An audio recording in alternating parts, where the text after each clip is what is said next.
मारो नाम धूर सिंह है और मोकासा है। हाँ की कराए हो? हमारी जमीन दाद दी है सरपंच सूराराम। हाँ पटा दे दिया वे। हाँ आज 15 दिन हुआ मूड में बैठो धमकियों दे, गाड़ियों चलावे तेज वो घुमावे भाई भाग जाए तो हाँ निकलियो नहीं उठ बैठो। कतरा परिवार बात है? मैं परिवार हो पंड हाँ जमीन कतरी है? जमीन हैंग में तो 7 बीघा है। हाँ ठीक है।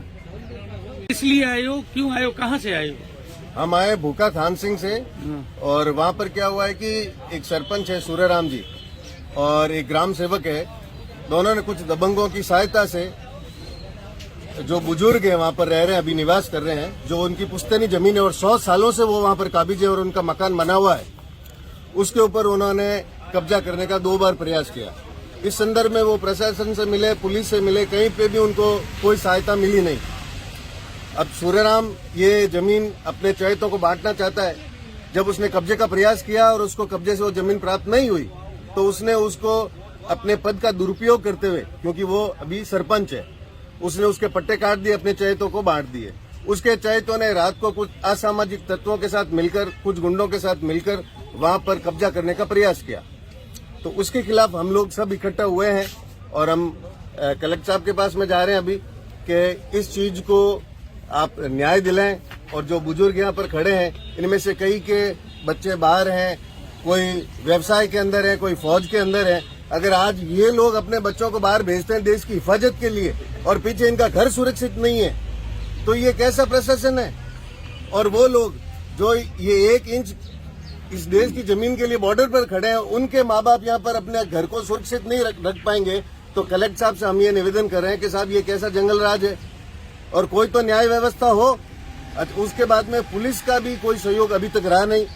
और जो थानाधिकारी जी हैं उनसे भी हम मिलके आए थे, तो उनसे ये निवेदन है कि जातिवाद से ऊपर उठें और दबंगों के खिलाफ कार्रवाई करें और सरपंच सूर्यराम जी हैं वो पद का दुरुपयोग ना करें। और वहाँ पर स्थायी रूप से उनका निवास है, 100 सालों से वो रह रहे हैं, पीढ़ियों से रह रहे हैं, उसकी बिल्कुल निशानदेही है, उसके फोटोग्राफ्स हैं, उसके साथ हमने ज्ञापन को संलग्न किया है। और ये सब आज जो लोग एकत्रित हुए हैं, इनमें से सब जैसे इस परिवार की जब कोई मदद नहीं कर पाए तो विभिन्न सामाजिक संगठन आए हैं, हम उनके साथ में खड़े हैं और किसी भी हिसाब से हम अन्याय होने नहीं देंगे। सर कितनी जमीन है वहाँ पर?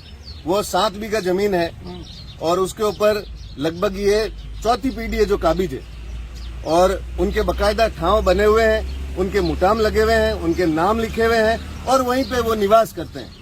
अब सरपंच के साथ कोई उसको लगा होगा कि अदावती कर लूं या जो भी उसका इलेक्शन के अंदर रूप रहा होगा या उसका कोई भी जो दूसरी उसकी मंशा है, उसको लेकर उन्होंने कुछ बुजुर्गों के ऊपर रात को कुछ असामाजिक तत्व आते हैं, गाड़ी से इंक्रोचमेंट करने की कोशिश करते हैं। इस तरह का माहौल है, बहुत डरावना माहौल है।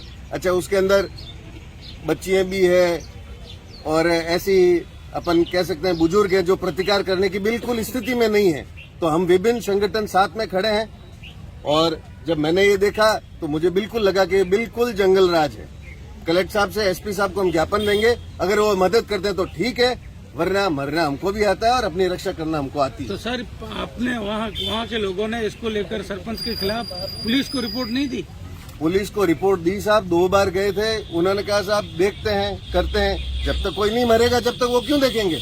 उनके अगर ट्रांसफर की नहीं आती तब तक वो क्यों देखेंगे? उनको तो अपनी नौकरी बचानी है, या हो सकता है सरपंच साहब के साथ उनका प्रेम हो। तो ऐसी खूब सारी चीजें साहब, हम तो सामान्य लोग हैं, आपके पास आ सकते हैं। मीडिया एक चौथा स्तंभ है और हमारे लिए ऐसी चीज है कि हमारी बात आप सब जगह रखें। और आपको ये जो लोग दिख रहे हैं, हमारा कोई स्वार्थ नहीं है, लेकिन आज इनके साथ हुआ कल हमारे साथ होगा, तो ये हम होने देंगे नहीं। सर कौन सा थाना लगता है?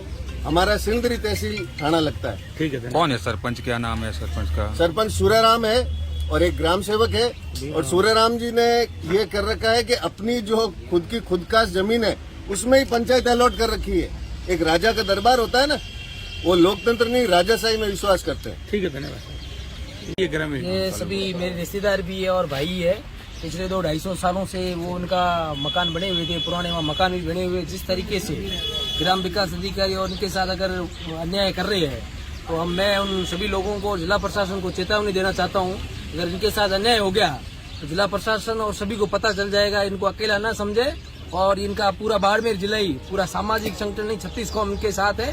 इनका ये मतलब नहीं हुआ कि ये वहाँ संख्या में कम है तो हम उनके साथ अन्याय कर देंगे, बिल्कुल बर्दाश्त नहीं करेंगे। उनको बता देंगे कि हम कहीं भी बैठे हैं, एकजुट है, और उनके साथ अगर अन्याय हो गया और जिला प्रशासन ने अगर उचित कार्रवाई नहीं की तो जिला प्रशासन को भी पता चल जाएगा कि बाड़मेर में हम लोग क्या कर सकते हैं। तो सर आप सरपंच संघ अध्यक्ष हो पूरे। मेरे आज ही मामला नॉलेज में आया है, अगर कागजात हम देखेंगे उस मामले में सरपंच साहब से भी निवेदन करेंगे। अगर उन्होंने इनके साथ गलत किया है तो कोई भी गलत करे, कोई सरपंच क्यों नहीं हो, किसी भी व्यक्ति गरीब व्यक्ति के साथ या अन्याय करेगा तो सरपंच ही क्यों नहीं हो, उसके खिलाफ बोलेंगे। इसमें क्या है सर? ठीक है। वो कौन था परिवार, जिस परिवार की किसने? ये आप देख रहे हो ना, सभी ये बुजुर्ग बैठे हैं, सापा वाले सभी परिवार है, हमारे ही परिवार है। नहीं, जिसकी जमीन रोकी थी वो परिवार कौन सा, और उसी परिवार के पीछे ये क्या व्यक्ति बैकग्राउंड? विशेष परिवार नहीं है, 50 परिवार है, मैं परिवार हूँ।